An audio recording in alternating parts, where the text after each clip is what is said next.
শুয়ে আছি ভাই একটু লেবু গাছের নিচে। এই লেবু বাগানটা হচ্ছে আমার সহযোদ্ধা বারবার মোহাম্মদ ইয়াকুত ভাইয়ের। ভাইটি প্রবাসে আছেন। তো এই যে দেখেন, এগুলো হচ্ছে 3 থেকে 4 কেজি ওজনের এক একটা লেবু হয়ে থাকে। এই গাছটাতে বেশ কয়টা লেবু আসছে। তো এটা বাণিজ্যিক বাগান হিসাবে ট্রায়াল করার জন্য আমরা দিয়েছিলাম। অনেকগুলা গাছ করা হয়েছে, প্রায় 100 গাছের একটা বাগান করা হয়েছে। আমি যা দেখলাম এটা সম্ভাবনাময়, এটার বাণিজ্যিক বাগান করা যায়।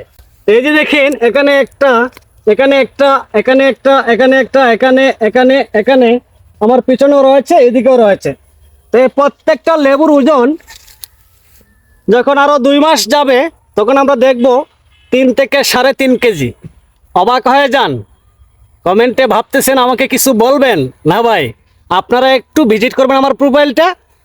এই লেবুর ভিডিও আপলোড করা রয়েছে, আমি লেবু কেটে ভিডিও আপলোড করে রেখেছি, আপনারা সেটা একটু দেখে আসবেন। ভালো থাকবেন, আল্লাহ হাফেজ।